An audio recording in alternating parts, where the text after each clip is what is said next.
Hello my guys and welcome to another episode. This episode is just few tips in case that you need to do this.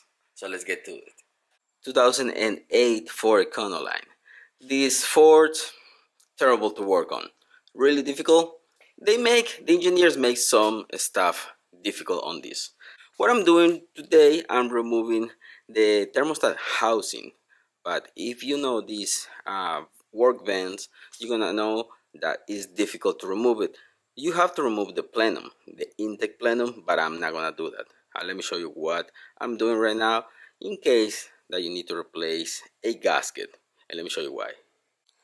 I have a 10 millimeter right here. I cut it in half, make it thinner, and this is one of my cheap ones. I have my Dremel there. So I make it really thin and small. Thermostat housing. If you try to remove this, the easiest and difficult way will be removing the intake plenum. I remove the hose on the back, this hose that goes up here, bolts with the little bracket on top, 2 bolts for the thermostat housing. I have 1 bolt in here. Now there is 2 bolts under the housing because this is attached to the plenum. So that one, both of them are 10 millimeter. That one was really difficult, and this one right now I have like screwdriver because the bolt on that side is almost touching the head. So there is not a lot of room to remove them. That's why the easiest and difficult way, like I said, will be removing the plenum, but I'm not doing that. And this work van is leaking from this side, so I believe this gasket needs to be replaced. Now I just have to do a little bit more with this wrench underneath to get that bolt out.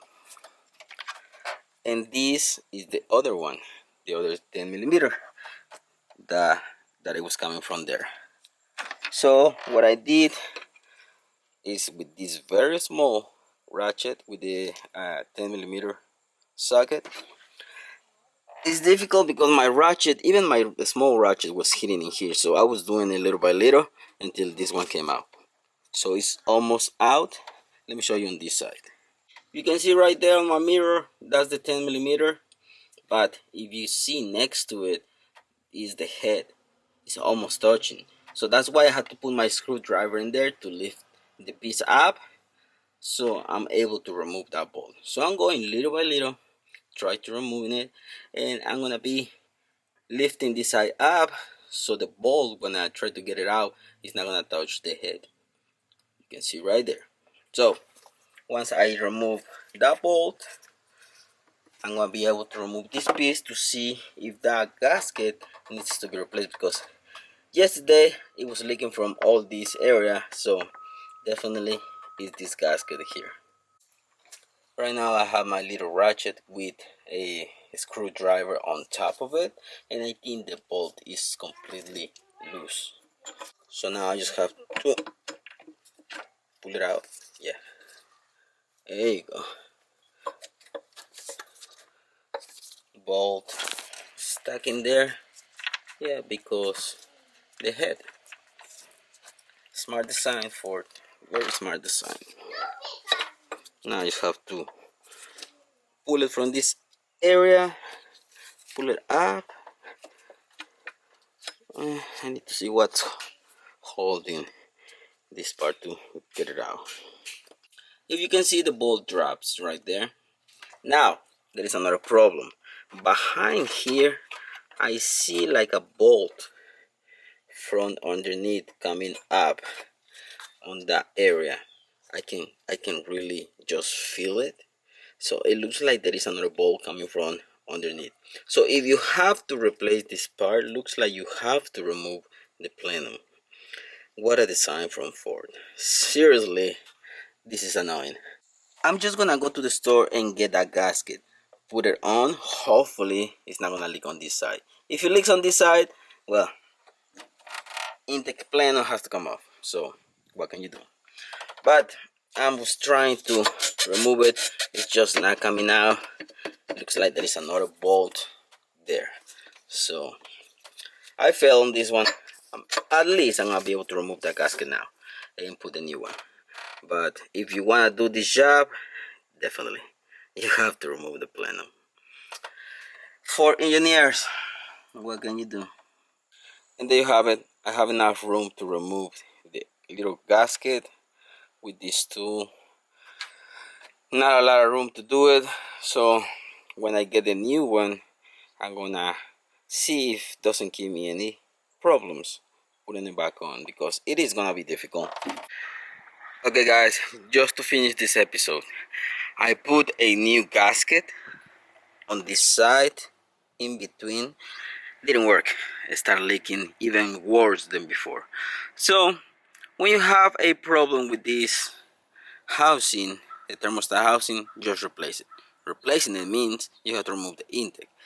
You have to disconnect injectors, coils. You have to remove this part. This part, actually the EGR, I wasn't able to remove it from here to stuck like crazy. I removed it from the bottom.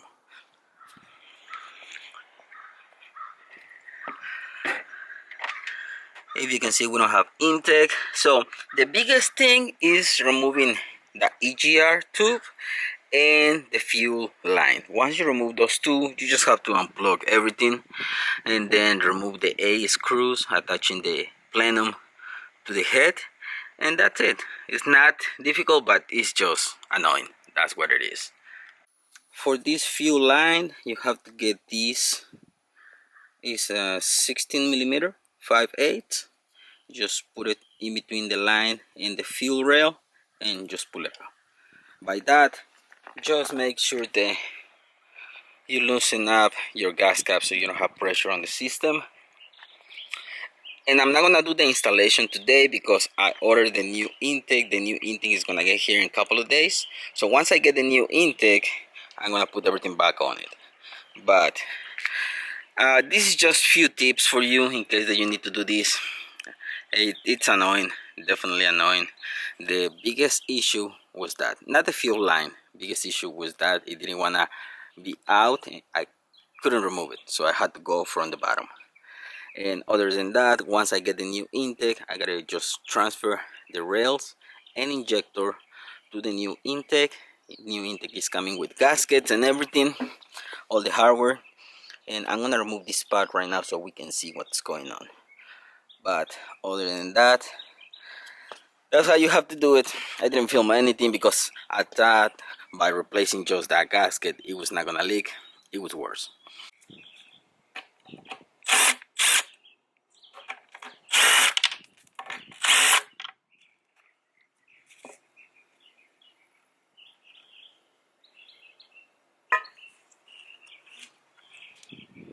Yep, so this is the one, that one right there. I think that's the one that I couldn't get to. You can't even see it. I couldn't even feel it from underneath. It was just a pain. So that's why I couldn't get a new gasket. If Ford would have do something easier, it would have put bolts on top only, or at least get access to get to these bolts so you can just change the gaskets, because this is metal. Nothing's gonna go wrong with it. So there you have it, guys. I think this job is not for the beginners. If you want to do this, take your time, or at least watch a bunch of videos, because there is a lot of videos on this topic. I was looking for information to see if I was able to just remove this piece, but I didn't get any information online, and that's why I tried to bring just this. If you have to do this, you gotta get a new plenum, or at least this plenum, everything is fine with it. At least get the new O-rings. Once you remove the plenum, get the new O-rings from the dealer. My mistake was getting this gasket from AutoZone, and it was leaking worse than before. All the water was coming out from here, so it was going all the way out. And you can see how flat this gasket is. It covers everything. This one, I don't know, it didn't work, so that's why I'm replacing it, making sure that I get the new part and I'm not gonna have leaks again, because this job is not fun. But I'm gonna leave you with this on this episode. This episode, it was just few tips about this job, because I don't see a lot of information online about that part. And that's why, because when you have to do this job, you have to remove the whole intake. You can't get access to, I believe, this bolt. You can't get access to this one, so it's annoying. But I'm gonna leave it with this. I hope you like this episode, guys. Thanks for watching. Don't forget to subscribe and see you in the next one. Peace.